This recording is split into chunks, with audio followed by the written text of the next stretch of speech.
Hi there, my name's Ben and I work here at Charters Peugeot of Aldershot, and I just wanted to give you my first drive experience in this new 308. This is a petrol 130, automatic of course. We'll see how this goes.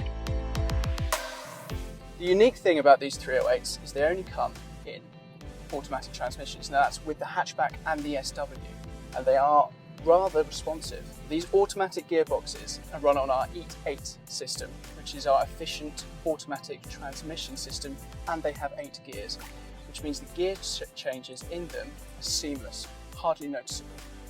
With this gearbox, it's incredibly efficient.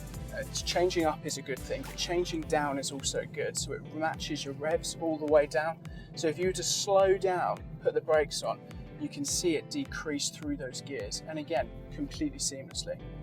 Now say you're cruising at a higher speed, when doing that you could be in 6th or 7th gear, and an awful lot of people go, well, if I want to pull away quickly, how do I do that?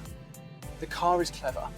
When you put your foot down, it will drop gears. It can drop 2 or 3 at a time, just to give you that little bit of extra rev, if you like. So it brings up the rev counter nicely, allowing you to accelerate as quickly as you can. This little M button just here means you could run the car completely manually, just on the paddle shifters, meaning you have control over the car. But in this mode, the car will still give you the recommendations to change up or change down depending on your speed. So you've got nothing to worry about. Just driving around the local area around the dealership, the first thing I do notice is how smooth the car feels. And that's one to do with how quiet the engine is and the suspension, but also to do with these seats. They're slightly bucket shaped and they are absolutely lovely to sit in, really supporting the back. So another thing I've noticed about this 308 is it's incredibly quiet to drive. You don't notice the engine too much at all, and even though this is the petrol variant, it's almost negligible. So a great thing you can do with this model of car is switch it between its drive modes. So the first one I'll show here is Eco, and that changes the colours of the dashboard to a green. And what that does is loosen up that driving column, so it makes it an awful lot lighter to steer. Great for city driving, increasing those miles per gallon right up there into a good manageable range, especially with those fuel prices at the moment. At the other end of the spectrum, we have Sport mode, and now I've mentioned that colour change already, and this one goes to red, quite an aggressive colour for the sportiness of it. What that does is stiffens the car up slightly, giving you a much more dynamic driving style. It also gives you a great excuse to put your foot down. And with that, the power that comes out of this car for a 1.2 litre engine is incredible. If you're looking for the best of both worlds though, I recommend normal. Lights are blue, very neutral on the dashboard, and it gives the best of both eco with the light steering and sportiness if you do need to put your foot down in any instance. So myself personally super excited about the 308. I've had one in the past and I thought it's the best car I've ever driven. I've only ever seen digital recollections and videos of this car, and really the staple colour of this one is that green, the olivine green. Now it's an amazing colour, and to see it in the flesh, incredible. Had my reservations, obviously maybe nothing's as good as the first time round, but I have to say this drive is absolutely incredible. The car's smoother, it's faster, and it's just all round a much better looking car in terms of the interior. I mean, you've got so much technology in these things now, it's incredible. Something I've noticed about this car, in comparison to say its predecessor, is visibility. Now they've changed the angle of the windscreen and made it slightly wider, so you have a full view of what's coming in front of you, as well as changing the shape of the rear view camera and the mirrors to the side, giving you complete confidence that you can see what's coming no matter what. So me myself, I actually have one of these on order already. I had great faith in Peugeot. Mine's red, it's a gorgeous colour. What I will say is I've gone for the GT Premium because of its specification. I'm quite a particular chap and I like my toys, if you will.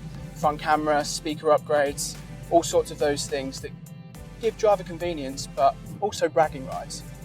Now what I will say as well, nice little bend there, is from a lower specification, like this one here, a Allure Premium, sort of lower to mid-range, you have everything you'd need from day-to-day life. So you've got sat-nav built in, you've got sensors all the way around, high quality. I'm very impressed with the quality, reversing camera as well, along with the digital dash.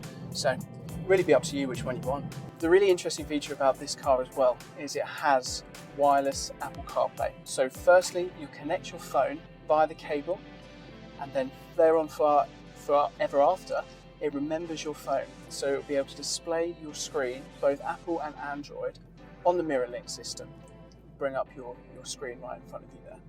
So just about to reverse into a space now. Just wanted to see and point out really as well the definition of this reversing camera in comparison to its predecessor.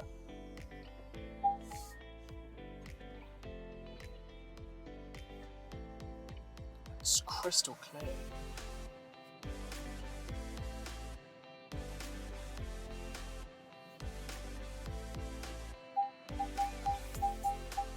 You can also see it gives you a 360 view here by taking lots of different pictures and lining them up all next to each other, so you always know where you are. So one of the most exciting features I'm looking forward to on my GT Premium 308 is going to be the adaptive cruise control. Now, from before and the previous 308, they've moved it from the stalk onto the steering wheel, much better access, but the adaptive cruise control allows you to set the distance from the car in front. So if they slow down, you slow down, and if they speed up, you speed up to your desired speed. It will also come with the feature where the adjustable speeds will be able to bring you right down, almost to a stop, which is very handy driving either around town or especially cruising on the motorway. So we're back to the dealership now. Thank you so much for watching if you've made it this far. If you have any questions regarding this model, please come and see me, I'm Ben, or anyone else in the dealership. We'd be happy to help. Thank you very much. We look forward to seeing you soon.